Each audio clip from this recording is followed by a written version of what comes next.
ये कहाँ है? क्या मैं मरा नहीं था?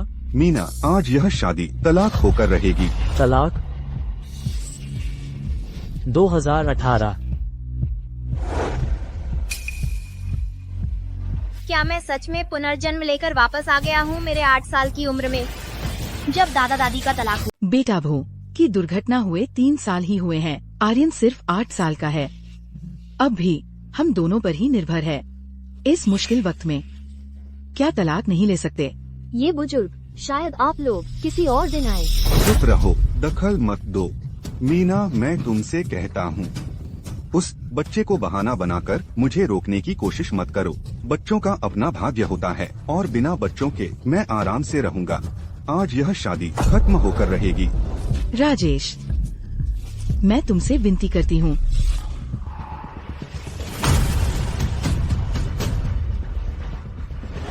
दादी, उससे विनती मत करो, वह इस लायक नहीं है। तलाक हो गया है, अब तुम यहाँ से जा सकते हो। तू आर्यन, तुम क्या कर रहे हो? दादी, इस तरह के बदले दिल वाले बदमाश को रोका नहीं जा सकता। मीना, तुम इतनी उम्र तक जी ली, फिर भी एक 8 साल के बच्चे से कम समझती हो। देखो तो तेरे इस उदास चेहरे को। अत्यंत मनहूस। खुद अपने बेटे भू को 3 का दुर्भाग्य दे दिया। मेरा मतलब है, जो खरीदता हूँ वही घाटे में जाता है। हमारी कविता जैसी नहीं। देखो यह कितनी तरोताजा और सुंदर है। एकदम सैकड़ों में से एक पति के लिए भाग्यशाली चेहरा है। बेटा भी बहुत समझदार है। तेरे उस बेकार बेटे से कहीं बेहतर है। कविता के साथ मेरे पहले के सारे नुकसान वापस मिल जाएंगे और एक मुफ्त में मिल गया। बेटा बुढ़ापे में देखभाल करेगा।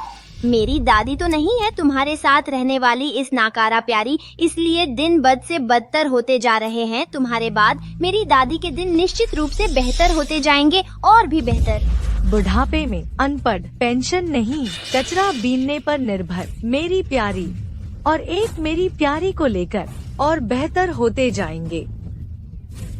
भूख से न मरे, यही काफी होगा। ठीक है खजाना, उनसे बकवास न करो। सही परिवार रजिस्टर लिया। आज कितना अच्छा दिन है, हम शादी का प्रमाण पत्र ले लें। अच्छा, चलो मेरी प्यारी।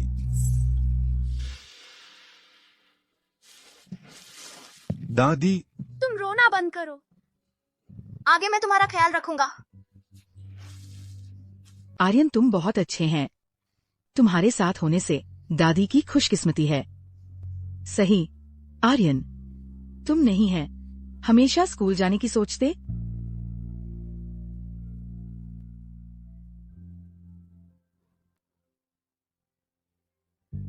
इसमें है 3000 रुपए का स्कूल फीस है।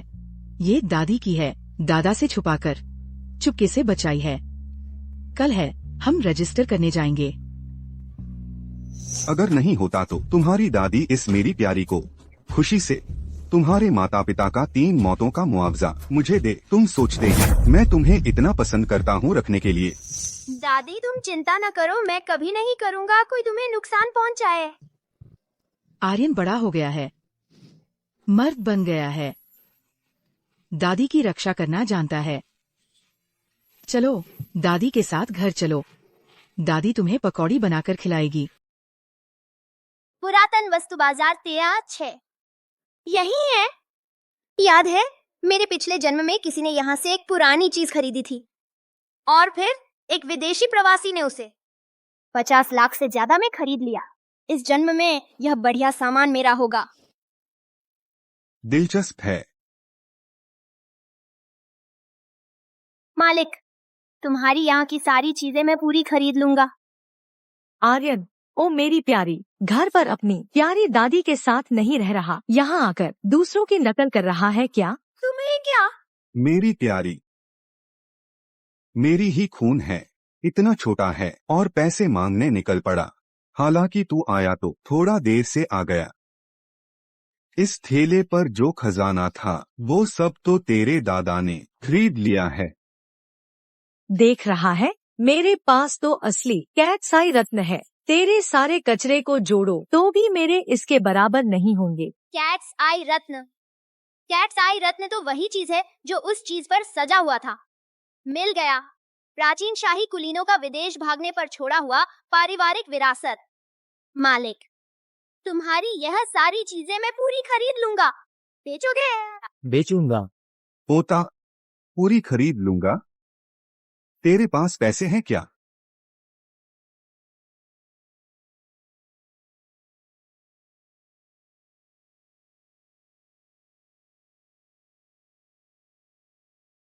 यह रहे 3,000 से ज्यादा रुपए।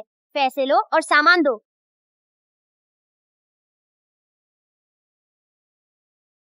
पुलिस अधिकारी, आप आ ही गए। मैंने अपने पोते के पढ़ाई के लिए जो पैसे जोड़े थे वो गायब हो गए हैं। अब क्या होगा?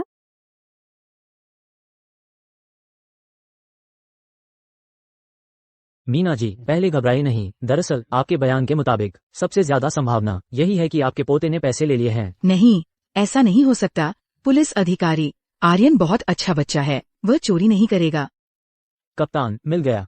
सुबह सैर कर रहे एक बुजुर्ग ने देखा कि एक बच्चा बैग लेकर पुरातन वस्तु केंद्र में गया। कद काठी और चेहरा सब कुछ मेल खाता है। नहीं, ऐसा नहीं। मैं कहता हूँ पोता, तुम अपनी दादी की तरह ही उतने ही बेवकूफ हो। बेवकूफ और जिद्दी। तुम्हें कुछ समझ नहीं है, बस यहाँ कचरा बीनने में लगे रहते हो। जिसे कुछ समझ नहीं है वह तुम हो। प्यार और सोने में फर्क नहीं समझते, इसलिए तुमने मेरी दादी को छोड़ दिया और ऐसी एक मेरी प्यारी से शादी कर ली।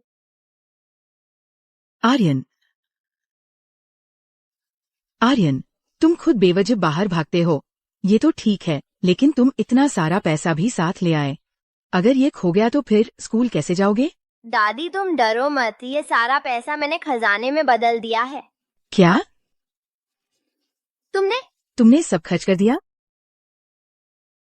मीना, यही है वह पोता जिसे तुमने इतनी मेहनत से पाला पोसा। बस 8 साल का है और तुम्हारे लिए लाखों कमा लाया है। उसे लगता है कि वह सच में खजाने की पहचान कर सकता है। तुम सोचते हो हर कोई तुम्हारी तरह है, खाओ पियो और आराम करो, बिना मेहनत किए पाओ। मेरी प्यारी, मैं क्या तुम्हारी बात दिल पर लग गई? चिंता मत करो, जल्द ही हम 2 अलग अलग दुनिया के लोग हो जाएंगे। आगे मुझे देखना चाहोगे तो केवल टीवी पर और अखबारों में ही देख पाओगे। अखबार भी? अगर तुम्हारे इस कचरे के ढेर में कोई खजाना है तो मैं यह बुढ़िया आज तुम्हारे सामने घुटने टेककर माफी मांग लूंगी। श्रीमान विक्रम, ये पुरातन वस्तु बाजार वैसे भी अच्छा सामान नहीं मिलता, आप इस पर ध्यान मत दीजिए। सम्मानित महिला के लिए दफन वस्तुएं हम नीलामी घर में ही देख लेते हैं, कम से कम वहाँ असली सामान मिलता है। सुना है हाल ही में जेड पर दाम भी लगता है। जेड? मैं समझ गया, ये रू चीनी मिट्टी का जेड है। कोई आश्चर्य नहीं, इसे छूने पर अजीब सा लगता है। क्या हुआ श्रीमान विक्रम? चलो पुरातन वस्तु बाजार तुमने ही कहा था अगर मैं कोई खजाना ढूंढ लाया तो तुम्हें मेरे और मेरी दादी के सामने घुटने टेककर माफी मांगनी होगी। मीना जी, सच कहूँ तो अगर मैंने गलत पहचान न की होती तो मैं ये पैसा कमाना भी नहीं चाहता था। लेकिन इन दोनों की बात भी सही है, मेरे पास वाकई कोई खास पुरातन वस्तुएं नहीं बची हैं। अगर यहाँ कोई और खजाना होता तो मैं बन जाता सागर नगर का सबसे बड़ा भोला भाला व्यक्ति। ये बच्चा बिल्कुल समझदार नहीं है, फीस चुराकर पुरातन वस्तु बाजार ले आया, सब उड़ा दिया। बचपन का व्यवहार बड़े होने का संकेत देता है। अभी से ऐसा है, बड़ा होकर पता नहीं कितना उड़ाएगा। ऐसी बात नहीं है, आप लोग आर्यन को गलत मत समझो। आर्यन बहुत अच्छा और समझदार है, उसने ये सब चीजें बस मेरी मदद करने के लिए खरीदी है। मदद करने? कचरा बीनने में मदद करने? मीना, अगर तुम्हारे पास थोड़ी भी समझ होती तो जल्दी से कहीं जाकर इस बदमाश को बेच देती ताकि यह तुम्हें मार न डाले। अरे, यह बात तो मुझे याद दिला गई। अच्छा, पोता, बेचने के बाद आधा पैसा मुझे देना। आखिर मैं तुम्हारा दादा हूँ, तुम मेरा नाम लेते हो। आर्यन, उनकी बकवास मत सुनो, चाहे कुछ भी हो जाए दादी तुम्हें कभी अकेला नहीं छोड़ेगी। दादी कचरा भी बीनती रहेगी, लेकिन तुम्हें जरूर पाल पोस कर बड़ा करेगी। जिद्दी होना, तुम दादा पोता दोनों इस कचरे के ढेर की तरह हो, समृद्धि से कोसों दूर। कोई नहीं चाहता। हम समृद्धि से दूर तो तुम हो। तुम्हें छोड़ने के बाद मेरी और दादी की जिंदगी बिल्कुल बेहतर होगी। ओह, तो बताओ तो कैसे बेहतर होगी? तुम्हें तो सच में यकीन नहीं है कि कोई भोला भाला व्यक्ति आएगा और तुम्हारा यह कचरा खरीद लेगा? हाँ। तुम दादा पोता दोनों जिंदगी भर गरीब भी रहोगे। मालिक, जो चीजें अभी थी मैं सब ले लूंगा।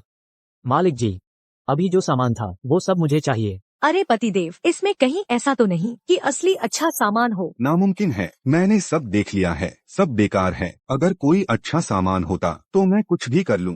मुझे याद आया, मैंने टीवी इंटरव्यू में इन्हें देखा था। ये विक्रम समूह के मालिक हैं, जो फाइनेंस और पुरातन वस्तुओं दोनों क्षेत्रों के सबसे बड़े अधिकारी हैं। विक्रम, श्रीमान विक्रम। सोचा नहीं था कि पूर्व जन्म के व्यापार जगत के क्रूर अब देखने में काफी स्मार्ट लग रहे हैं। अगर ये 10 साल जवान होते तो कितनी लड़कियों के दिल लूट लेते। महोदय, आप सच में खरीदेंगे? ये चीजें बेकार हैं। आप अच्छी तरह देख लें। ये 30,000 रुपये हैं, गिन लीजिए। आप क्या कर रहे हैं? छोटा बच्चा, अभी तुम्हारी दादी ने ये सब चीजें मुझे बेच दी हैं, अब इसे मुझे वापस कर देना चाहिए। आपने 30,000 रुपए देकर मेरे हाथ का यह जेड स्टैचू खरीदा। भले ही आप विक्रम समूह हो, लेकिन इतनी बेशर्मी भी नहीं करनी चाहिए। क्या तुम बेईमानी कर रहे हो? आर्यन, किसने कहा बेईमानी करेंगे? आपने तो जमीन पर पड़ा कचरा खरीदा है, मेरे हाथ का यह नहीं बिकेगा। छोटा बच्चा, विक्रम समूह का अपमान करना बहुत महंगा पड़ सकता है। इतनी उम्र में भी इतने घमंडी, कोई अचरज नहीं कि पूर्व जन्म में मैंने तुम्हें फंसाया था। इस जेड स्टैचू पर सोने की नक्काशी है, काम बहुत बारीक है। साफ दिख रहा है कि यह शाही कारीगरों के हाथों बना है। नीचे की तरफ शाही प्रतीक भी बना हुआ है। कम से कम इतना तो वैल्यू है। ये लड़का, इसे पता है कि यह जेड स्टैचू शाही भेंट है। बदमाश, यह बेकार जेड स्टैचू तू 50,000 मांग रहा है। तू तो मेरे से भी ज्यादा लालची निकला। आर्यन, ये तो अचानक मिला धन है। इंसान को इतना लालची नहीं होना चाहिए। ये 30,000 रुपए तुम्हें स्कूल भेजने के लिए काफी है। डर किस बात की दादी, उनकी अपनी नजर कमजोर है, हम क्या करें? तू बदमाश, श्रीमान विक्रम से ऐसे बोल रहा है। श्रीमान विक्रम का एक इशारा होगा और तुम दादा पोता का काम तमाम हो जाएगा। पता है तुम्हें? मीना, तुमने अपने पोते को यही सिखाया है। एक बेकार जेड स्टैचू और उससे 50,000 मांग रहा है। यह ब्लैकमेलिंग है, समझे? अगर यह 50,000 में बिक सकता है, मुझे कैसे नहीं पता होगा। ठीक है, 5 लाख तो 5 लाख। क्या 5 लाख? 5 लाख, मैंने सही सुना ना? तुमने अभी 5 लाख देने की बात की थी। 5 लाख नहीं, 50 लाख है। 50? लड़के, भले ही तुम्हारी यह रूप चीनी मिट्टी की मूर्ति असली हो, बाजार में इसकी कीमत 5 लाख से ज्यादा नहीं हो सकती, और तुम सीधे 50 लाख मांग रहे हो। क्या तुम्हें लगता है कि मैं विक्रम बहुत आसानी से मान जाऊंगा? मुझे क्या पड़ी है कि तुम विक्रम हो या नहीं? अगर खरीद नहीं सकते तो हट जाओ, मेरे काम में रुकावट मत डालो। लड़के, सागर नगर में मुझसे ज्यादा भाव कोई नहीं देगा। ओ, तुम्हें इतना भरोसा है? हाँ, बिल्कुल। मेरे साथ एक शर्त लगाओगे? ओह, कैसी शर्त? अगर मैं इसे 50 लाख में बेच दूं, तो तुम मेरे चेले बन जाओगे। कैसा रहेगा? छोटे बच्चे, तुम जानते भी हो कि क्या कह रहे हो? क्या विक्रम परिवार का मुखिया एक बच्चे से शर्त लगाने से डरता है? मीरा, इस बार हम सागर नगर लौटे हैं, रू चीनी मिट्टी की मूर्ति, सिर्फ इसलिए कि हमें हमारी खोई हुई पारिवारिक विरासत ढूंढनी है। मैं समझती हूँ, दादा ने अंतिम समय में कहा था, जो भी पारिवारिक विरासत ढूंढ लेगा वही कुलपति बनेगा। बस दुख इस बात का है कि बहुत समय बीत चुका है और सिर्फ हम दोनों की मदद से ढूंढना सुई ढूंढने जैसा है। मुझे पता है, लेकिन फिर भी हमें ढूंढना होगा। चाहे कितना भी पैसा लगे, चाहे कितनी भी कीमत चुकानी पड़े, हमें उसे वापस ले जाना ही है।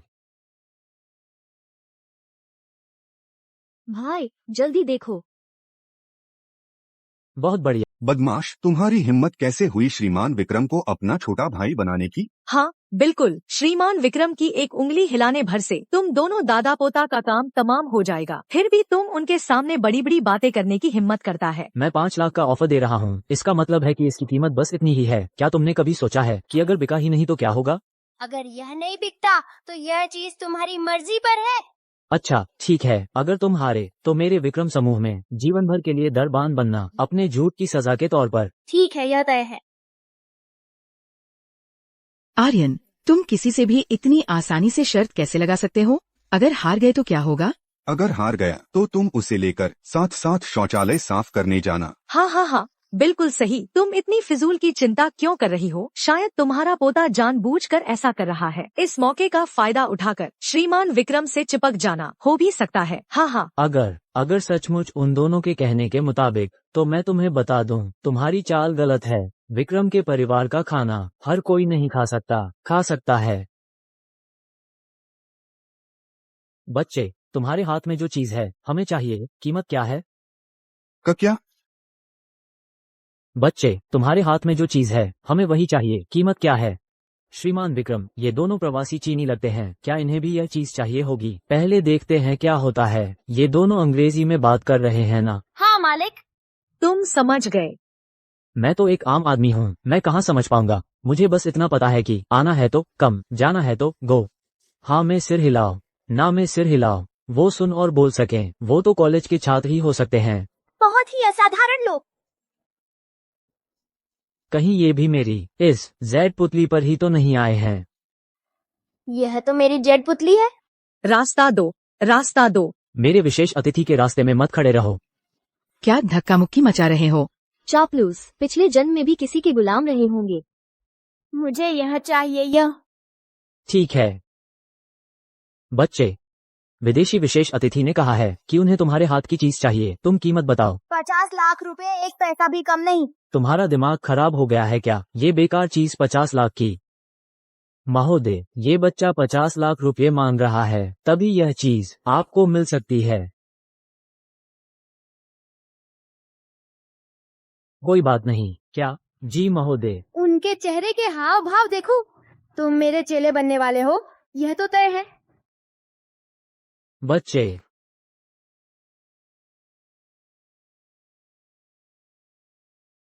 वे दो भोले भाले लोग सच में 50 लाख देने को तैयार हैं उस रेड सूट को खरीदने के लिए। सच में तुम क्या करने वाले हो? अपना फायदा अपने तक ही रहने दो। ऐसे करो, जब तुम उन्हें ट्रांसलेट कर रहे हो तो कीमत थोड़ी कम कर देना। बस उनसे कह देना कि दूसरे ज्यादा से ज्यादा 60,000 दे रहे हैं। काम हो जाने के बाद हम दोनों बीच का फर्क खुद ही बांट लेंगे, आधा आधा। ये ठीक नहीं है। वे तो मेरे भाग्य विधाता हैं, और विदेश में तो वे बड़े हैसियत वाले लोग हैं। अगर किसी को पता चल गया कि हम प्रवासी चीनी लोगों को ठग रहे हैं तो हमें पुलिस स्टेशन जाना पड़ेगा। डरने की क्या बात है? हिम्मत वालों की कभी हार नहीं होती, डरपोक हमेशा पिछड़ जाते हैं। यह कितना अच्छा मौका है पैसा कमाने का। क्या तुम जिंदगी भर लोगों को रास्ता दिखाते रहोगे? बाद में पछताना मत। भाई की बात मान, गलत नहीं होगी। ठीक है, करते हैं, चलो। बच्चे, आपकी चीज के बारे में विदेशी मित्रों ने कहा 60,000 बेचोगे? क्या 60,000? अरे, पहले ही मुझे इसे खरीद लेना चाहिए था। बेचकर 1 लाख कमा सकता था। हे भगवान, 60,000। अच्छा, अच्छा, अच्छा, अब तो हम मालामाल हो जाएंगे।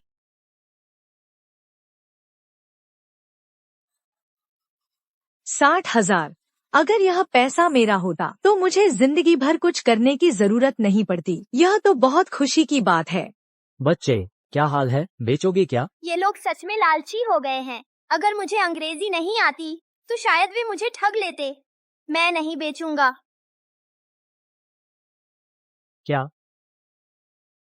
क्या 60,000 में नहीं बेचोगे? आर्यन, ये तो 6 लाख रुपए हैं। ये श्रीमान विक्रम के दाम से तो पूरे 1 लाख रुपए ज्यादा है। ये जेट सूट, इसकी कीमत इससे कहीं ज्यादा है। सुनो बच्चे, ज्यादा लालच मत कर। वो क्या कह रहा है? क्या उसे 50 लाख रुपए कम लग रहे हैं? उसे बता दो, हम और भी ज्यादा दे सकते हैं। ठीक है, ठीक है। लगता है ये चीज सचमुच एक कीमती चीज है। चलो ठीक है, कैसे भी करके इस बच्चे से ये हासिल करना ही होगा। विदेशी मित्र ने कहा है 70,000। बेचोगे क्या?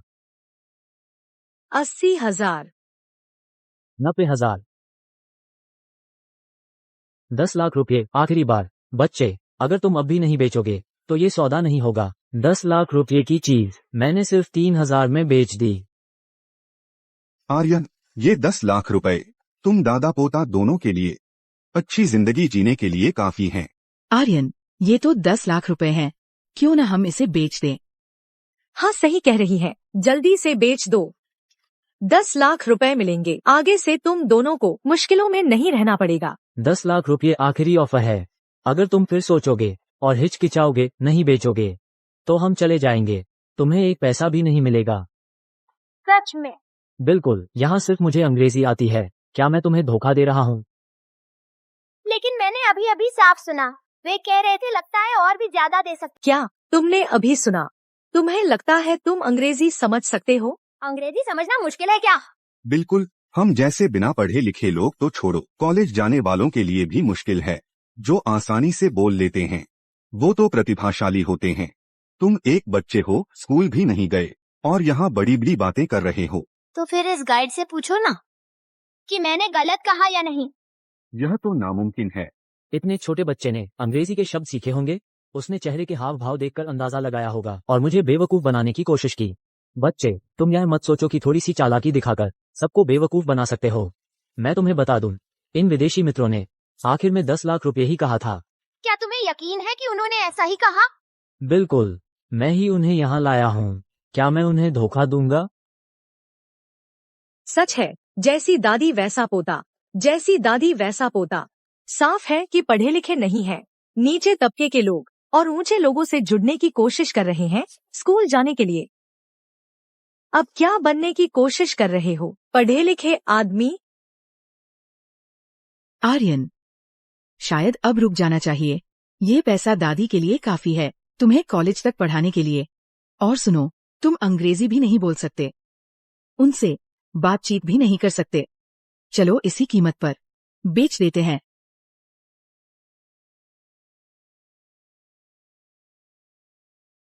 बच्चे, ये गाइड तुम्हारा और तुम्हारी दादी का फायदा उठा रहा है क्योंकि तुम अंग्रेजी नहीं जानते, झूठा अनुवाद कर रहा है। तुम थोड़ा नर्म पढ़ो, मुझसे विनती करो, मैं तुम्हारी तरफ से बात करूंगा। तुम्हें यकीन है? तुम मुझे चेतावनी देने के लिए इतने अच्छे हो?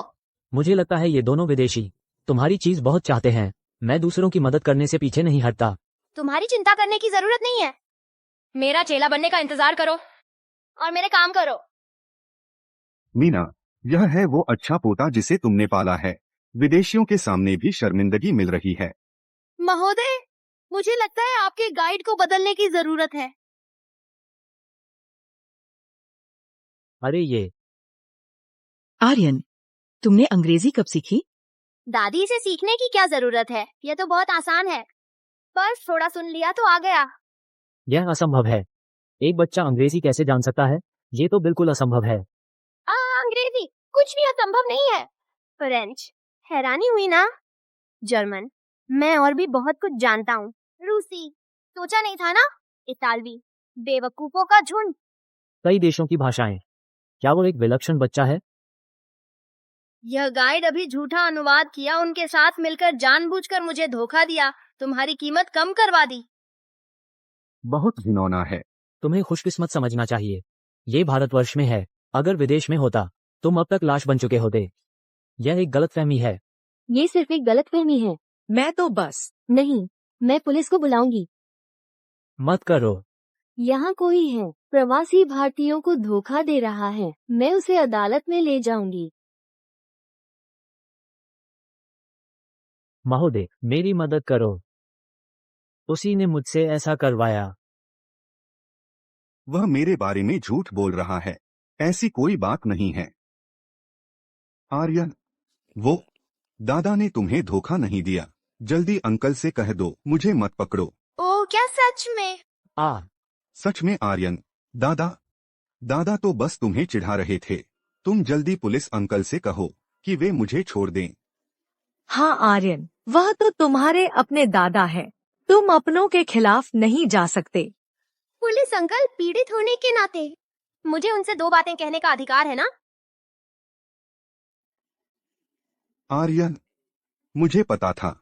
हम दोनों का रिश्ता काफी अच्छा है और भावनाएं भी अच्छी हैं। आखिरकार मैं तुम्हारा दादा हूँ ना। जैसा कहावत है, हड्डी टूटे तो रिश्ता नहीं टूटता।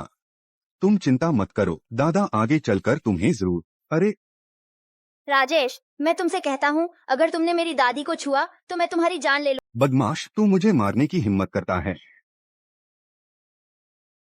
मैं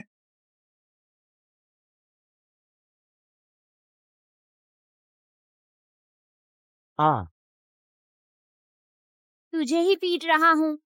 मैं पीटूंगा। कृपया उनसे मेरी तरफ से कह देना, उसे जरूर सबक सिखाना है। फिक्र मत करो, ये छोटी सी बात तो मैं कर ही सकता हूँ। चलो, तुम लोग मेरा इंतजार करो। राजेश, अरे तू ये बदमाश। ये 50 लाख रुपए हैं हमारी पारिवारिक विरासत वापस दिलाने के लिए। धन्यवाद, तुम्हें मिलेगी। हम सागर नगर के शर्मा परिवार की दोस्ती। मेरे दोस्त। अरे, ये क्या बात है? आपका स्वागत है भारतवर्ष में व्यापार करने आने के लिए। आशा है आपका भविष्य हमेशा शुभ रहे। शुक्रिया। वो 50 लाख तो मेरे होने चाहिए थे। मालिक, ये पैसा असल में मैं कमाना भी नहीं चाहता था। अरे यार, सोचा नहीं था तुम इतनी छोटी उम्र में इतनी बदला लेने वाली हो। डर गए? फिक्र न करो, मैं तुम्हारा बड़ा भाई हूँ, तुम्हारे साथ ऐसा नहीं करूंगा। आर्यन, बेकार की बातें मत करो। वास्तव में खेद है श्रीमान विक्रम। आर्यन तो मजाक कर रहा था, आप इसे गंभीरता से मत लीजिए। अभी आपका बहुत धन्यवाद। किस बात का धन्यवाद? मैं समझ गई। अभी जो हुआ, अगर आर्यन को अंग्रेजी न आती तो आप हम दादा पोते को ठगा जाता देखते रहते। दादी, आप उनका शुक्रिया क्यों अदा कर रही हैं? वो तो बस सस्ते में फायदा उठाना चाहते थे, आगे चलकर कौन किसकी मदद करेगा कह नहीं सकते। तुम मेरी मदद करोगे? अभी विक्रम समूह हर तरफ से मुसीबत में है। शायद आप पर निदेशक मंडल ने हमला बोल दिया होगा। और मैंने ये भी सुना है श्रीमान विक्रम की वित्तीय श्रृंखला टूटने वाली है, लगता है। बस करो। आखिर कौन है? ये बातें तुम्हें किसने? तुम हो कौन? ये बातें तुम्हें किसने बताई? बस हो गया। जरा सी खुशी में भूल गया कि इस समय का विक्रम अभी इतना परिपक्व नहीं हुआ है, एडिगमन वाला नहीं बना है। सचमुच घमंड का फल बुरा होता है, श्रीमान विक्रम। मेरी दादी कहती हैं गुस्सा करने से झुर्रियां पड़ जाती हैं। मैं मजाक कर रहा था, आप नाराज ना हो।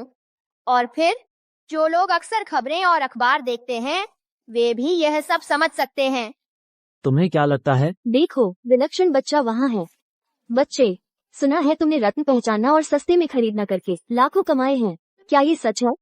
सुना है तुम 8 भाषाएं बोलते हो। क्या हमें बता सकते हो तुमने कैसे सीखा? तुम्हारे शिक्षक आखिर है कौन? यह सब मेरी दादी की अच्छी शिक्षा का नतीजा है। वह हमेशा कहती है मुझे अच्छे से पढ़ाई करनी चाहिए, जीवन भर सीखते रहना चाहिए। भले ही स्कूल जाने की उम्र न हो, फिर भी हर किताब पढ़नी चाहिए, दुनिया को समझना चाहिए। मीना जी, आपके ऐसे पोते को पाकर क्या आपको बहुत गर्व महसूस होता है? दरअसल मीना जी, मेरी जानकारी के अनुसार आप दादा पोता दोनों सालों से झुग्गी में रह रहे हैं। आपको तो कोई मौका ही नहीं मिलना चाहिए पुरानी चीजों और विदेशी भाषाओं के संपर्क में आने का।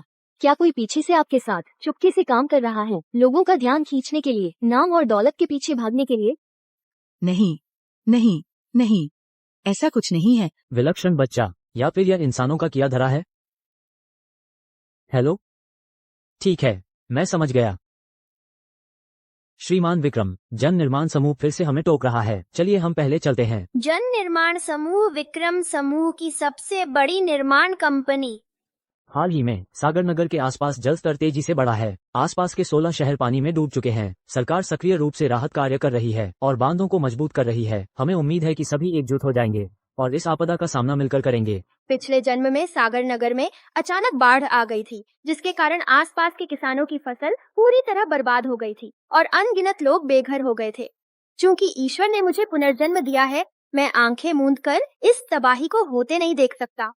और यह जानकारी शायद विक्रम को मेरे नियंत्रण में रखने के लिए काफी होगी, ताकि वह खुशी खुशी मेरा चेला बन जाए। दोस्तों, थोड़ा शांत हो जाइए। यह कोई प्रचार नहीं है और न ही ध्यान खींचने की कोशिश। यह सच्चाई है। मुझे पता है इसे स्वीकार करना मुश्किल है, लेकिन यह सच है। और मैं आप सभी को बताना चाहता हूँ एक बड़ी खबर। मेरे विश्लेषण के अनुसार सागर नगर जल्द ही बाढ़ के संकट का सामना करने वाला है। कृपया बाढ़ की तैयारी कर लें और रेत और कंक्रीट की कीमतें बहुत बढ़ जाएंगी। ये बच्चा सच कह रहा है या झूठ? कुछ निर्माण कंपनियों को आपदा में लाभ कमाने की कोशिश नहीं करनी चाहिए और छोटे फायदे के लिए बड़ा नुकसान नहीं उठाना चाहिए।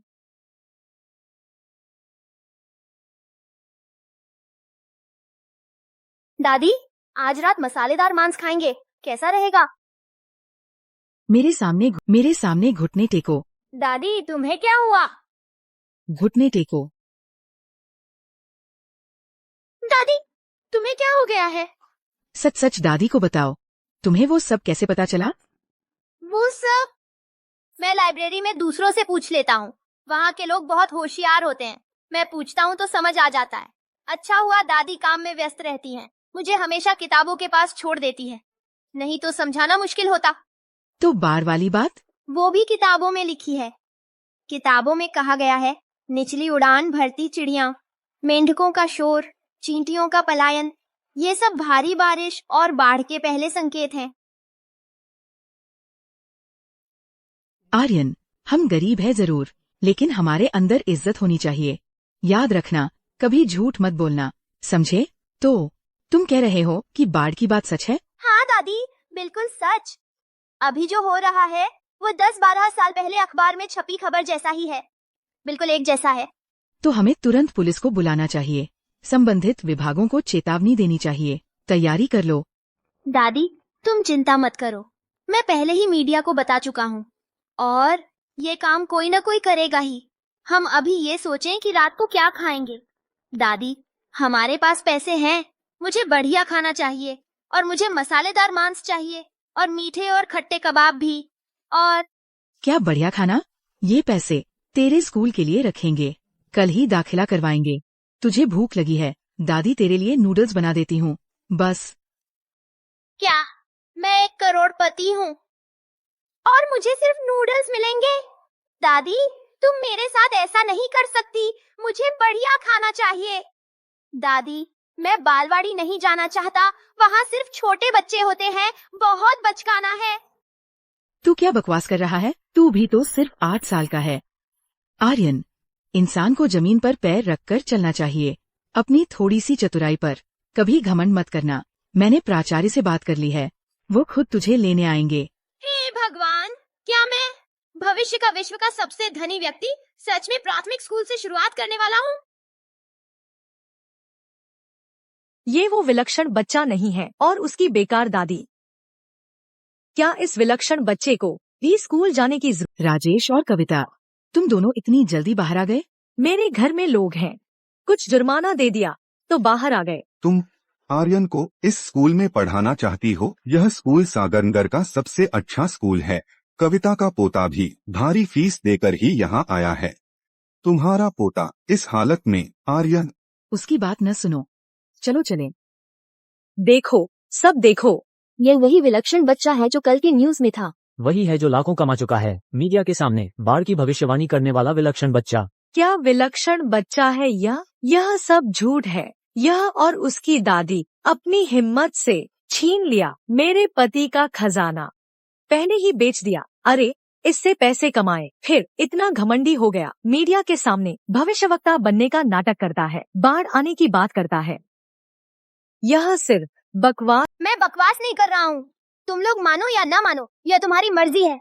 और तुम्हें शर्म नहीं आती? पूरा सागरनगर आधे महीने से सूखा पड़ा है, बारिश की एक बूंद तो दूर, आसमान में एक बादल तक नहीं है। झूठ बोलने में माहिर हो गए हो, बिल्कुल तुम्हारी दादी जैसे। मैं तुमसे कहता हूँ, तुम दोनों का यही रवैया ही तो उससे तलाक की वजह बना।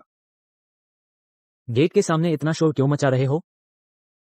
अरे वाह प्राचार्य जी, आप आ गए, बहुत अच्छा हुआ। आप देखिए न, कोई व्यक्ति लोगों को बरगला रहा है। हाँ प्राचार्य जी, आप इस बच्चे को अपने स्कूल में पढ़ने नहीं दे सकते। अगर यह चला गया तो आपके पूरे स्कूल को बर्बाद कर देगा, सब खराब कर देगा। हमारा सागरनगर प्राथमिक विद्यालय देश का एक प्रमुख शैक्षणिक संस्थान है। मेरे सामने धोखा देने की हिम्मत? जीना मुश्किल कर दोगे क्या? तुम जिसकी बात कर रहे हो वो आखिर है कौन? मैं देखना चाहता हूँ किसकी इतनी हिम्मत हुई है। प्राचार्य जी, ये दोनों ही हैं। क्या आप लोग ही हैं जो मेरे स्कूल के गेट पर हंगामा कर रहे थे? ऐसी बात नहीं है प्राचार्य जी, मैं मीना हूँ। कल मैंने आपके स्कूल को फोन किया था, आपने ही मुझे मेरे पोते का दाखिला कराने के लिए बुलाया था। यही वो है जिसके बारे में इन दिनों इतनी चर्चा है, वो विलक्षण बच्चा जो 8 भाषाएं बोल सकता है। कैसा विलक्षण बच्चा? प्राचार्य जी, इन दादा पोता की बातों पर बिल्कुल भी यकीन मत कीजिए। ये मेरी पुरानी पत्नी है और ये मेरा पोता है। अगर यह सच में विलक्षण बच्चा होता तो क्या आपको लगता है मैं इससे तलाक लेता? तो आपका मतलब है? अरे प्राचार्य जी, आपको अभी तक समझ नहीं आया? ये विलक्षण बच्चे का नाम है ना, ये सब उसकी दादी ने बनाया हुआ है। वो बस लोगों का ध्यान खींचना चाहती है ताकि आप लोग इन पर खास मेहरबानी करें, नहीं तो इनके पास फीस भरने तक के पैसे नहीं है। राजेश, आर्यन तुम्हारा अपना खून है, तुम उसकी इतनी बदनामी कैसे कर सकते हो? मैं तो तुमसे कहीं बेहतर हूँ। मैं उसे इसलिए डांटता हूँ ताकि वो बाहर जाकर लोगों को ठगे नहीं, तुम्हारी तरह नहीं जो मीडिया के सामने उससे तरह तरह के झूठ बुलवाती हो कि बाढ़ आने वाली है वगैरह वगैरह। बस लोगों का ध्यान खींचने के लिए। शर्म तक नहीं आती। मैंने जल्दी तुमसे तलाक ले लिया, नहीं तो तुम दोनों की वजह से मैं भी फंस जाता। बिल्कुल सही। सब लोग अच्छे से ऊपर देखिए, अभी तो आसमान एकदम साफ है, मूसलाधार बारिश का नामो निशान तक नहीं है। छी! अबे विलक्षण बच्चा, झूठ बोलना है तो कोई अच्छा सा बहाना ढूंढ लेता। बिल्कुल बेवकूफ है। बादल गरज रहे हैं, कहीं सच में बारिश तो नहीं होने वाली? क्या सच में उसकी बात सही निकलने वाली है? क्या सच में बाढ़ आएगी? बकवास, बस बादल गरजे हैं, इतनी सी बात। अभी कुछ बूंदे गिर भी गई तो क्या, इसका बाढ़ से क्या लेना देना? कहीं आप लोग सच में ये मानने लगे हैं कि ये भविष्यवक्ता है? समाचार प्रसारण। मौसम वेधशाला से जरूरी सूचना। सागरनगर में अचानक भारी बारिश शुरू हो गई है। जल स्तर बढ़ रहा है। सभी नागरिकों से अनुरोध है कि बाहर न निकलें और बाढ़ से बचाव की तैयारी करें। बाहर न निकलें, बाढ़ से बचाव की तैयारी करें। सागर नगर में बाढ़ आने वाली है। रेत और कंक्रीट की कीमतों में भारी बढ़ोतरी हो गई है। अनिल, ये बिल्कुल बेतुका है। अनिल, एक 8 साल का बच्चा। अनिल, मौसम की रिपोर्ट भी नहीं पढ़ सकता। अनिल, और बाढ़ की भविष्यवाणी कर रहा है। अनिल, रेत की कीमत बढ़ने की बात कर रहा है। अनिल, इसमें आर्थिक संबंध। अनिल, उसे समझने की क्षमता है। राहुल, आज के मीडिया ट्रैफिक के लिए राहुल किसी भी चीज को बढ़ा चढ़ाकर बताते हैं। प्रताप, लेकिन ये बच्चा 8 भाषाएं बिना रुकावट बोल सकता है। प्रताप, ये वास्तव में असाधारण है। गौरव, बस कुछ किताबें अधिक पढ़ ली हैं। गौरव, यदि वास्तव में ऐसा कोई विलक्षण बच्चा होता। गौरव, हम शक्ति विश्वविद्यालय। गौरव, उसे प्रवेश पत्र भेज चुके होते। अनिल, ठीक है, ठीक है, ठीक है। अनिल, हम वापस मुख्य विषय पर आते हैं। अनिल, शैक्षणिक चर्चा पर तत्काल सूचना। सागरनगर में अचानक भारी बारिश, सभी नागरिकों को बाहर जाने से बचने की सलाह, सावधानी बरतें। गौरव, क्या? गौरव, उसने सही बात कह दी। नवीनतम समाचार। बाढ़ रोकथाम की आवश्यकता के कारण सरकार ने रेत को रणनीतिक सामग्री घोषित किया है और नागरिकों से उच्च मूल्य पर वापस खरीद रही है। गौरव, बुरा हुआ, वो लोगों को ले जा रहा है।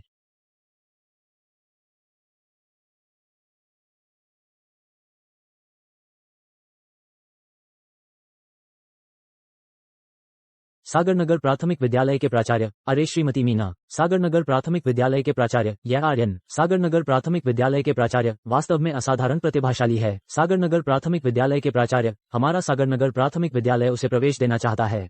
मीना, अरे प्राचार्य, धन्यवाद। वांगशिया, धन्यवाद। प्राचार्य, वांगशिया, नहीं प्रिया, वह एक धोखेबाज है। वांगशिया, झूठ है। प्राचार्य जी, आपको कैसे पता नहीं है? यह आर्यन तो बस एक छोटा बच्चा है, उसमें इतनी बड़ी काबिलियत कहाँ से आएगी? यह सब मीना की पीछे से की गई साजिश है। प्राचार्य जी, आप उन दादा पोता पर बिल्कुल भी भरोसा न करें। कविता, तुम झूठे आरोप मत लगाओ। मीना, तुम यह मत सोचो कि मुझे पता नहीं है। तुमने जरूर पहले से ही ये सारी बातें कहीं से जान ली हैं, ताकि अपने पोते को विलक्षण बच्चा साबित कर सको, लोगों को धोखा दे सको और अपनी शान बढ़ा सको। बिल्कुल सही। मेरा पोता क्या चीज है, यह मैं सबसे अच्छी तरह जानता हूँ। वह कोई विलक्षण बच्चा नहीं है। ऐसी बात नहीं है, मैं सच कह रही हूँ। मीना, तुम चाहती हो कि आर्यन पढ़े, ठीक है, लेकिन एक शर्त है, तुम्हें उसके साथ अपना दादा पोते का रिश्ता तोड़ना होगा। बस यही एक रास्ता है। उसे तुमसे दूर ले जाकर तुम्हारे पास न रखकर देखते हैं कि वह अब भी विलक्षण बच्चा रखता है या नहीं। क्या तुम आर्यन को ले जाना चाहते हो? तुम्हारा दिमाग खराब हो गया है। तुमने इस बदमाश को पढ़ने क्यों भेजा? क्या तुम्हें सच में लगता है कि उसमें कोई हुनर है? तुम क्या समझती हो, इस छोटे विलक्षण बच्चे के नाम का इस्तेमाल करके शायद वह पैसे कमाने का जरिया बन जाए। कैसा लग रहा है मीना? बस आर्यन को तुम्हारे पास से दूर कर दो तो मैं उसे स्कूल भेज दूंगा।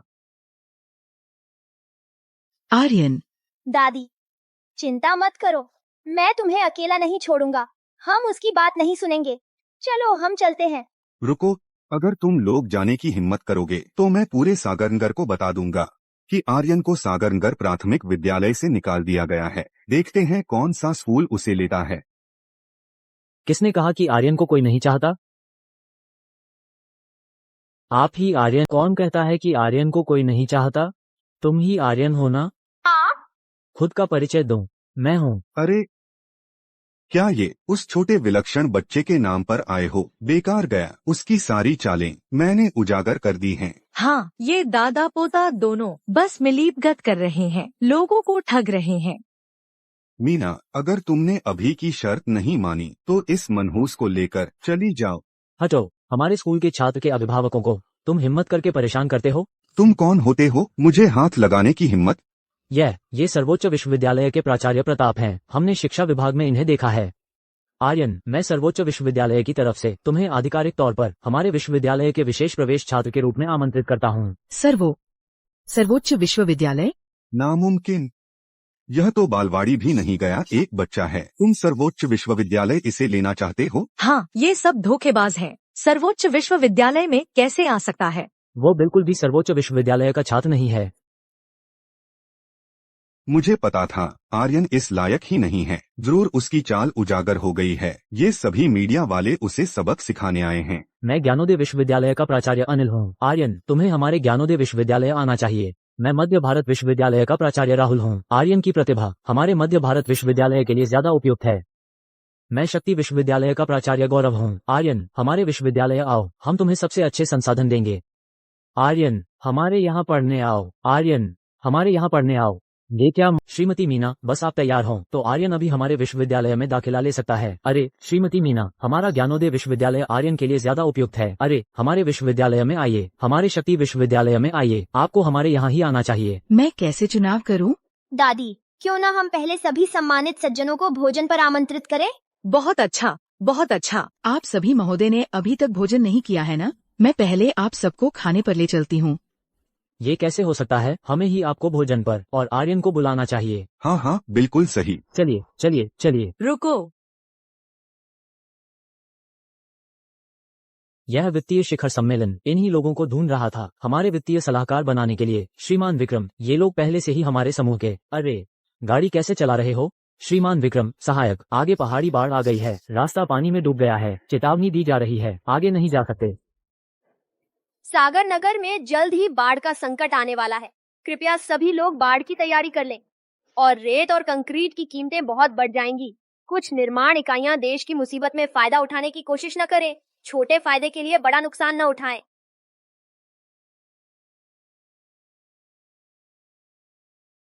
हेलो, क्या? श्रीमान विक्रम, बाढ़ नियंत्रण कार्यालय हमारे समूह की रेत जब्त करना चाहता है, उच्च मूल्य पर भुगतान करके। गाड़ी मोड़ो। उन वित्तीय सलाहकारों को नहीं बुलाएंगे। व्यक्ति मुझे मिल गया है। तुरंत जाकर पता लगाओ आर्यन और उनकी दादी की वर्तमान स्थिति का। रुको, धोखेबाज, तुम सभी धोखेबाज हैं। 8 साल का एक बच्चा जो कभी स्कूल नहीं गया, किस विश्वविद्यालय के प्राचार्य 8 साल के एक बच्चे को लेने के लिए आएंगे और उसे खाने पर भी बुलाएंगे? यह बिल्कुल बेतुका है। तुम कुछ बूढ़े धोखेबाज मिलकर झूठा प्रचार कर रहे हो। यह तो पैसे और शरीर का शोषण ही होगा। बकवास, हम विश्वविद्यालय के प्राचार्य हैं, तुम्हारी इस बदनामी को कैसे सहें? बदनामी है या नहीं, पकड़कर पूछताछ करने पर पता चल जाएगा। सुरक्षाकर्मी, तुम हिम्मत करते हैं? मेरा बेटा विक्रम समूह का वरिष्ठ अधिकारी है। समुद्र की गहराई में विक्रम समूह के लिए कुछ भी न करने की हिम्मत नहीं है।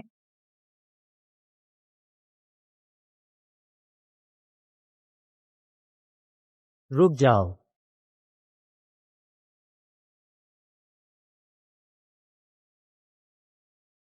विक्रम समूह के मालिक विक्रम, आपको यहाँ कैसे ले आया? श्रीमान विक्रम, आप उन्हें सच में 4 प्रमुख विश्वविद्यालयों के प्राचार्य, कौन नहीं जानता? क्या? तो वे सचमुच विश्वविद्यालय के प्राचार्य थे? अभी अभी तो एक गलतफहमी थी। सब एक गलतफहमी थी। वो, हमारे पास कुछ काम है, हमें जल्दी है, तो हम आप लोगों की बातचीत में खलल नहीं डालेंगे। आप लोग आराम से बात करिए। आराम से बात करिए।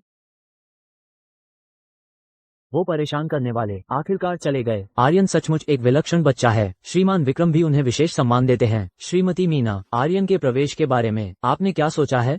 आर्यन बेटा, तुम कौन से स्कूल में पढ़ना चाहते हो? दादी, मैं सर्वोच्च विश्वविद्यालय में पढ़ना चाहता हूँ क्योंकि वह घर के पास है। मैं रोज दादी से मिलना चाहता हूँ। अच्छा, तो सर्वोच्च विश्वविद्यालय ही चुनते हैं। श्रीमती मीना, आर्यन के जल्द प्रवेश की प्रतीक्षा रहेगी। अगर कुछ नहीं है तो हम अब आपको परेशान नहीं करेंगे। अच्छा, धीरे धीरे जाइए। धन्यवाद। धीरे धीरे जाइए। शुक्रिया, बहुत बहुत धन्यवाद। श्रीमान विक्रम, बचाव के लिए आने का धन्यवाद। मेरा क्या धन्यवाद? मैं भी इस बार मदद मांगने आया हूँ, इसलिए आप लोगों से मिलने आया हूँ। हमसे मदद? श्रीमान विक्रम, हम आपकी क्या मदद कर सकते हैं? मैं औपचारिक रूप से आर्यन को आमंत्रित करता हूँ हमारे विक्रम समूह में शामिल होने के लिए, वित्तीय सलाहकार के रूप में आज रात के वित्तीय शिखर सम्मेलन में भाग लेने के लिए। वित्तीय सलाहकार श्रीमान विक्रम, आर्यन की उम्र तो बस 8 साल है। वह इतनी बड़ी जिम्मेदारी कैसे संभाल सकता है, वह भी इतने महत्वपूर्ण पद की? मुझे आर्यन की क्षमता पर पूरा भरोसा है। अगर मुझे ठीक से याद है, पिछले जन्म में वह बेशकीमती खजाना शायद इसी वित्तीय शिखर सम्मेलन में दिखाई दिया था। अगर मुझे वह मिल जाए तो दादी को बाकी की जिंदगी मेहनत नहीं करनी पड़ेगी। श्रीमान विक्रम, आर्यन अभी बहुत छोटा है, उसके लिए स्कूल जाना ही। ठीक है विक्रम, मैं तुम्हारी बात मानता हूँ। आर्यन, तू क्या बकवास कर रहा है? ऐसे मामले में इतनी जल्दी हाँ कैसे कह देता है? दादी, रास्ते में आते समय मैंने खबर देख ली थी। विक्रम समूह ने बाढ़ के दौरान सरकार के साथ पूरा सहयोग किया और रेत सस्ते दामों में बेची। ऐसे ईमानदार व्यवसाय का हमें समर्थन करना चाहिए। इसके अलावा दादी, आप हमेशा कहती हैं ना कि अच्छे लोगों का भला होता है। चलो मान लेते हैं कि हमें वित्त की समझ नहीं है, तो भी हम वहां जाकर समर्थन तो दिखा ही सकते हैं। यह तो हमारा कर्तव्य है। अच्छा श्रीमान विक्रम, तो हम मान जाते हैं। बढ़िया, तुम तैयारी कर लो। श्रीमती मीना और आर्यन को आज रात के शिखर सम्मेलन में ले जाओ। जी, तो ये शिखर सम्मेलन पक्का हो गया। दुर्भाग्य से श्रीमती मीना शायद आर्यन को हमारे विक्रम समूह में शामिल नहीं होने देना चाहती। श्रीमान विक्रम, आप जैसे कुंवारे राजकुमार के लिए कौन सी औरत नहीं मिल सकती? बस आपको मीना जी को मना लेना है, उनका पोता आपका पोता बन जाएगा। क्या तुम्हें लगता है कि तुम बहुत हंसी मजाक कर रहे हो? श्रीमान विक्रम, मैं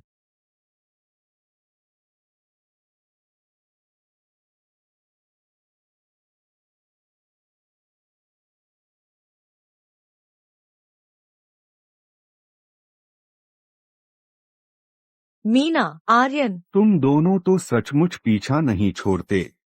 यह वो जगह है जहाँ तुम आ सकते हो। मैं न सिर्फ आ सकता हूँ, बल्कि विक्रम समूह ने हमें यहाँ बुलाया है। यह उच्च वर्ग के लोगों की बैठक है। तुम्हारा दर्जा इतना ऊंचा है क्या? चाहे तुम विलक्षण बच्चे ही क्यों न हो, उसके लिए कुछ दशक और इंतजार करना पड़ेगा। शायद उस समय तक तुम्हारी दादी जिंदा भी रहें या न रहें। तुम झूठ बोल रहे हो। मेरी दादी तुम सबसे बहुत बहुत बहुत ज्यादा जिएंगी। तू ये नीच, तू क्या बकवास कर रहा है? कविता, तुम हद से ज्यादा आगे मत बढ़ो। मीना, तुम्हारी मेरे साथ हिम्मत। सुरक्षाकर्मी कहाँ है? इन दोनों बेकार लोगों को यहाँ से बाहर निकाल दो। जिन्हें मैंने बुलाया है, उन्हें हिलने की हिम्मत किसमें है? श्रीमान विक्रम, क्या ये सच में आपने बुलाए हैं? क्या तुम्हें कोई आपत्ति है? क्या तुम दोनों ने सुरक्षाकर्मी बुलाए थे? नहीं नहीं नहीं, गलतफहमी हो गई है। गलतफहमी, बस इतना ही कि उनका ऐसा स्टेटस है, वे ऐसी जगह पर कैसे आ सकते हैं?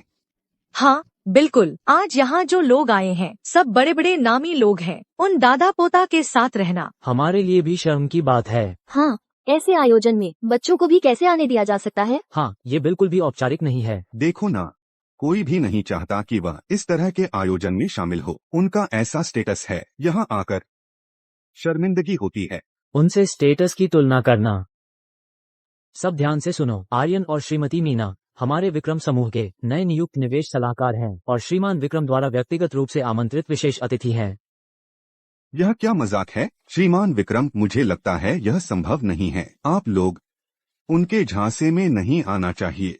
मैं जो करता हूँ उस पर तुम्हारा कोई अधिकार नहीं है। कोई है, इन दोनों को बाहर निकाल दो।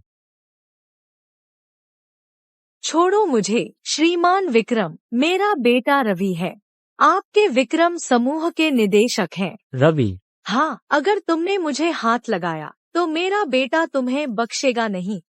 बाहर निकालो। रुको।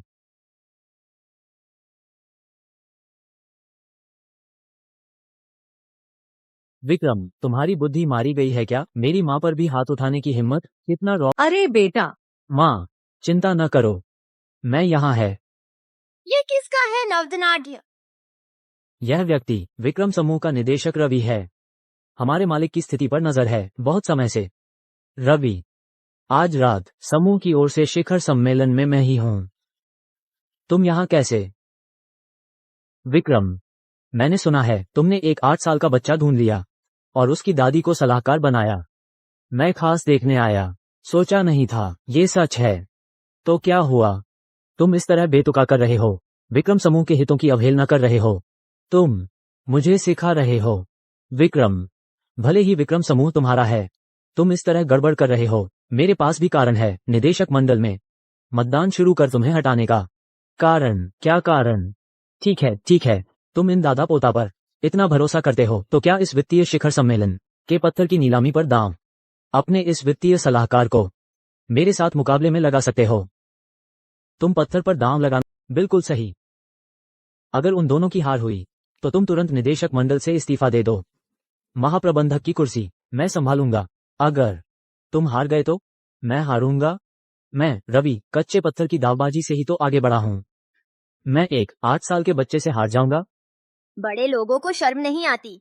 बच्चे से पत्थर की शर्त लगा रहे हो और दांव भी नहीं लगा रहे। कहीं ऐसा तो नहीं कि हारने का डर है? तुम यह आर्यन, बेकार की बात मत करो। अगर मैं हार गया तो तुरंत निदेशक मंडल से बाहर हो जाऊंगा। ये दांव काफी है न? ठीक है, बात पक्की। विक्रम, ये शर्त समझौता साइन कर दो, फिर पछताने का मौका नहीं मिलेगा।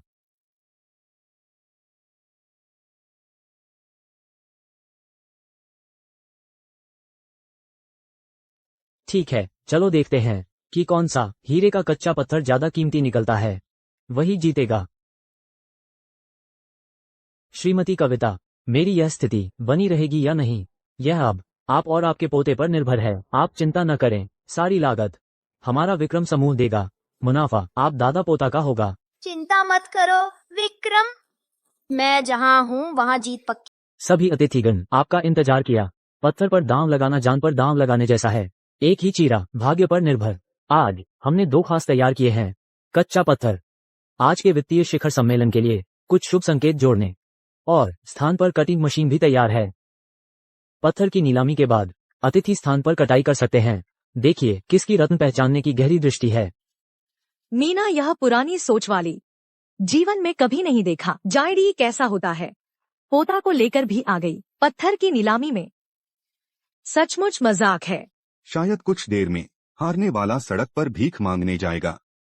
ठीक है, आज की पत्थर की नीलामी अब शुरू होती है। श्रीमान विक्रम, ये दादा पोता कर पाएगा? उन्होंने शायद नीलामी में नहीं आए हैं। उन्हें पत्थर की नीलामी करनी है या नहीं मैं नहीं जानता, लेकिन जिसे मैंने चुना है गलत नहीं होगा। ठीक है, अब हम शुरू करते हैं। पहले कच्चे पत्थर की नीलामी करते हैं। रुको, मैं आकाश दीपक जलाना चाहता हूँ। यहाँ के कच्चे पत्थर मैं सभी ले लूंगा। ये लड़का तो आकाश दीपक जलाने की बात कर रहा है। इस नीलामी में ऐसा कोई नियम नहीं है। नहीं है क्या? बच्चे, शिखर ए नीलामी घर में आकाश दीपक जलाने जैसी कोई चीज नहीं होती। वे सब तो टीवी और उपन्यासों की कहानियों में होता है। अच्छा, ऐसी बात है। पिछले जन्म में मैं वाकई कभी नीलामी में नहीं गया था। कितनी शर्मिंदगी है। घटिया उपन्यास ने तो बुरा हाल कर दिया। अच्छा है कि मैं अभी सिर्फ 8 साल का बच्चा हूँ। पिछले जन्म का कंपनी मालिक नहीं तो ये मेरी शर्मिंदगी बहुत बड़ी हो जाती। अरे मीना, तुम दोनों तो देहाती हो, तुम्हें तो नियम भी नहीं पता और कच्चे पत्थर की सट्टेबाजी करने आ गए। नहीं आता तो जल्दी से यहाँ से हटो, यहाँ अपनी बेइज्जती न कराओ। श्रीमान विक्रम और आर्यन, ये दादा पोता भरोसेमंद नहीं लग रहे। पिछले जन्म में हालांकि मैंने नीलामी में हिस्सा नहीं लिया था, लेकिन मुझे साफ याद है कि खबरों में कहा गया था वित्तीय शिखर सम्मेलन में सबसे मामूली दिखने वाले एक कच्चे पत्थर से अचानक 10 अरब रुपए कीमत का पन्ना निकला था। तो मुझे बस यह देखना है कि लोग किस कच्चे पत्थर को नकार रहे हैं और उसे ही खरीद लेना है। ठीक है, नीलामी जारी रहेगी। श्रीमान विक्रम, ये दोनों कच्चे पत्थर, पहला वाला ठीक ठाक लग रहा है, 80 लाख रुपए का हो सकता है, लेकिन दूसरा तो बिल्कुल बेकार है। अब शुरू करते हैं पहले कच्चे पत्थर की नीलामी। शुरुआती बोली 10 लाख रुपए, 15 लाख रुपए, 20 लाख रुपए, 30 लाख रुपए। अरे आर्यन, बस कोई ऐसा पत्थर चुन लो जिसे कोई नहीं चाहता। किस्मत आजमा लेना। 1 करोड़ रुपए। ये पत्थर तो 80 लाख रुपए का ही होना चाहिए। क्या रवि को यह नहीं पता? नहीं, उसे समझ आ गया है। 1 करोड़ रुपए तीसरी बार। नीलामी पूरी हुई। मीना, तुम दोनों दादा पोता डर के मारे सुन्न तो नहीं हो गए? अभी तो बड़े अकड़ रहे थे। रवि ने इतनी ऊंची बोली लगाई। लगता है पन्ना निकलने वाला कच्चा पत्थर यह वाला नहीं है। श्रीमान विक्रम, लगता है आपके वित्तीय सलाहकार भी कोई खास नहीं है। अब शुरू करते हैं दूसरे कच्चे पत्थर की नीलामी। शुरुआती बोली 1 लाख रुपए। इतनी कम? क्या? ये बेकार पत्थर सिर्फ गरीब और बेवकूफ लोग ही खरीदेंगे। हाँ, मुझे चाहिए, मुझे चाहिए। मैं 1,00,100 रुपए, मैं 1,01,100 रुपए बोलता हूँ। यह बच्चा हर बार सिर्फ 100 रुपए बढ़ाकर बोली लगाता है। कितना हास्यास्पद है। मैंने पहले ही कहा था, उसे कच्चे पत्थरों के दाम लगाने का कोई ज्ञान ही नहीं है। श्रीमान विक्रम, क्या ये लोग बकवास नहीं कर रहे हैं? मैं 2 लाख रुपए बोलता हूँ। रवि, ये पत्थर तुम्हें ये पसंद नहीं आया था ना? तो क्या हुआ? सुन लो, तुम जितनी भी बोली लगाओ, मैं हमेशा तुमसे 1 लाख रुपए ज्यादा बोलूंगा। सस्ता सौदा पाने की सोच रहे हो? बिल्कुल नहीं होगा। आर्यन, उसने कह दिया है कि हम चाहे जितनी भी बोली लगाएं, वो हमेशा हमसे 1 लाख रुपए ज्यादा बोलेगा। तुम फिर भी उससे क्यों लड़ रहे हो? लड़ना तो है ही। यह शायद 10 अरब रुपए कीमत वाला शाही पन्ना हो सकता है।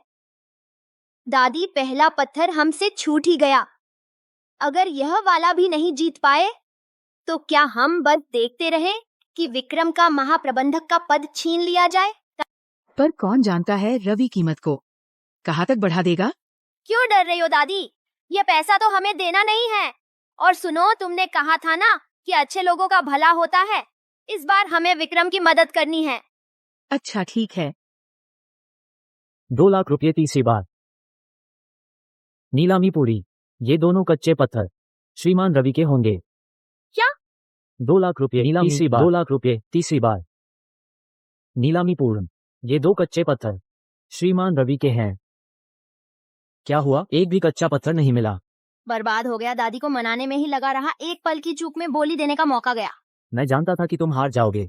सोचा नहीं था तुम एक कच्चा पत्थर भी मुझसे नहीं छीन सके। विक्रम, यही है तुम्हारा वित्तीय सलाहकार? तुम सच में बूढ़े और असमंजस में हो। विलक्षण बच्चा कहते थे, बस नाम का ढोंग है। मीना, अभी तुम्हारा पोता बड़ी बड़ी बातें कर रहा था। इतने महत्वपूर्ण मौके पर कमजोर पड़ गया, डर गया। अच्छा अच्छा अच्छा। देवियों और सज्जनों, हमारे प्यारे श्रीमान विक्रम को मेरे चुने कच्चे पत्थरों को अच्छे से देखने दो। किस तरह का चमकदार रोशनी। श्रीमान विक्रम, यह क्या होगा? आपने उसके साथ शर्त समझौता किया है। ये रवि इससे मुसीबत खड़ी करेगा।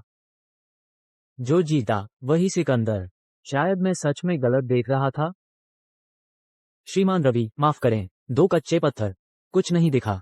अच्छी कीमत, महत्वपूर्ण नहीं। मेरा मकसद पूरा हो गया है। यह गलत है। यह मेरे पिछले जीवन की जानकारी से अलग है। एक भी नहीं मिला शाही पन्ना। शायद असली कीमती पन्ना ये नहीं है। विक्रम, तुम्हारा वित्तीय सलाहकार हार चुका है। शर्त के मुताबिक अब से तुम विक्रम समूह के महाप्रबंधक नहीं रहे। किसने कहा हम हारे? यह है हमारा चुना कच्चा पत्थर। यहाँ एक और कच्चा पत्थर कैसे आ गया? ये खुदाई से निकला बेकार पत्थर है। मजदूरों ने बस इसे निकाल लिया था मेज का पाया लगाने के लिए। विक्रम, तुमने जिसे ढूंढा है उसमें कोई खास योग्यता नहीं है। बस मजाक बनवा रहा है। एक टूटे फूटे पत्थर को लेकर क्या सब कुछ बदलने की सोच रहे हो? श्रीमान विक्रम, कृपया उन्हें और बदनामी न करने दें। इससे समूह की प्रतिष्ठा का सवाल है और आपकी भी। ओह, अब तो बस उन पर भरोसा करना ही बाकी है। सच कहा है, जैसा आदमी वैसी ही उसकी नजर होती है। तुम दादा पोता हमेशा दूसरों के पैरों तले रहने के ही काबिल हो। दादी, उनकी बात मत सुनो। पहले इस पत्थर को काटते हैं। अपने पोते पर भरोसा रखो। मैं वादा करता हूँ इसमें से अच्छा माल निकलेगा। मीना, क्या अभी तक शर्मिंदा नहीं हुई? अगर दम है तो काट कर दिखाओ। काटो न। पहले 2 बार तो बस तुम्हारी किस्मत अच्छी थी। सोचते हो अब अच्छे दिन आ गए। थू। आज मैं देखना चाहता हूँ कि तुम कैसे बर्बाद होते हो, नहीं तो लोग सोचेंगे कि मैं राजेश तुमसे तलाक लेकर कोई बेवकूफी भरा कदम उठाया। सुन लो तुम दादा पोता इस जन्म में इसी कीचड़ में फंसे रहोगे। राजेश, हद से ज्यादा मत बढ़ो। बढ़ गया तो क्या हुआ, देखो सब मैंने भविष्य बताने वाले से पूछा था। यह बुढ़िया जीवन भर अपशकुनी है और साथ ही इसके हाथ में धन रेखा ही नहीं है, इसलिए इस जन्म में गरीबी ही दिखी है।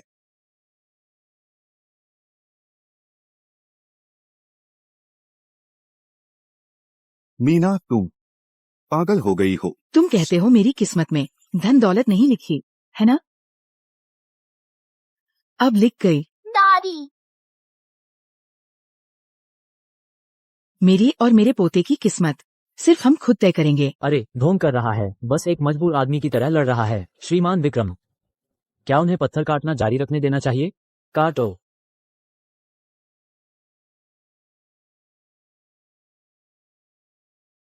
ये रोशनी, यह एक उच्च गुणवत्ता का हरा रत्न है। ये कैसे संभव है? यह सही नहीं है। इस खराब पत्थर से कैसे निकला? ये शाही पन्ना है। श्रीमान विक्रम, आर्यन और श्रीमती मीना की बाजी सफल हो गई। हे भगवान, ये 100 साल में एक बार मिलता है। शाही पन्ना, 10 अरब रुपये का मूल्य। ये सच है या झूठ? शाही पन्ना। ये कैसे संभव है? एक 8 साल के छोटे बच्चे से हार गया। बेटा, तुरंत कुछ सोचो। यह निश्चित रूप से झूठ है। सब खत्म हो गया। कैसा है? अब जानते हैं कौन सच्चा विशेषज्ञ है। तुम रवि, अब तुम हार गए। आज से तुम निदेशक मंडल के सदस्य नहीं रहे। तुम्हारे नाम के सभी शेयर मेरे हो गए। बेटा उठो। बेटा जाग जाओ। माँ, अभी तो कर्ज का पहाड़ है जिसे तुम्हें चुकाना है। बेटा, तुमने क्या कहा? तुमने कर्ज का पहाड़ खड़ा कर दिया है। तू एक बुढ़िया है। मैं तब आंखें फोड़ लेता। इतनी अच्छी पत्नी को छोड़ दिया और तुझ जैसी बदसूरत बूढ़ी औरत से शादी कर ली। तुम्हें यह कहने की हिम्मत कैसे हुई? अगर तुमने अपने बेटे की खून पसीने की कमाई लेकर मेरी खुशामद न की होती तो क्या मैं तुमसे शादी करती? तू एक चापलूस है। अगर तुम खुश नहीं हो तो तलाक ले लो। तलाक ले लो। तलाक? आज मैं तुझे पीटूंगा, तब तलाक होगा। मैं तुझे पीटूंगी। आज की रात आपकी वजह से विक्रम समूह मुसीबत से बच गया। श्रीमान विक्रम, आप बहुत नम्र है। हम सिर्फ भाग्यशाली थे। विक्रम, इसे कहते हैं काबिलियत। अब तुम्हें विश्वास हो गया होगा मेरी नजर पर। सचमुच तुम्हारी काबिलियत वाकई मेरी उम्मीद से कहीं ज्यादा है। श्रीमती मीना, आर्यन, मैं आपको औपचारिक रूप से आमंत्रित करता हूं हमारे विक्रम समूह में शामिल होने के लिए। आपकी मदद से विक्रम समूह निश्चित ही नए मुकाम पर पहुंच जाएगा। श्रीमान विक्रम, आर्यन अभी छोटा है। अभी सबसे जरूरी है पढ़ाई पर ध्यान देना। पर मीना, चलो हम दोबारा शादी कर लेते हैं। मीना, मैं तुमसे विनती करता हूँ। मैं जानता हूँ मैंने गलती की है। मीना, चलो हम दोबारा शादी। फिर से शादी करना? तुम सपना देख रहे हो। इस जिंदगी में तुम कभी नहीं सोच सकते।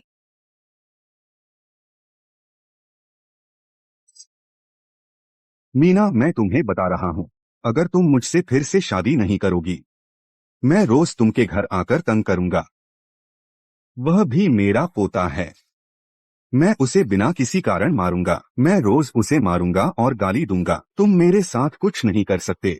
तुम मेरे आदमी, हिलने की कोशिश करो। क्या हुआ है?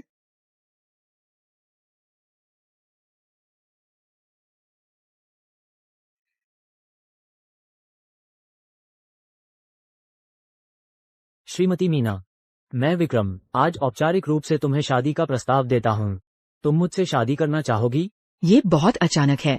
अच्छा है तुम विक्रम। मैं तुम्हें अपना छोटा भाई मानता था, लेकिन तुम मेरे दादा बनना चाहते हो।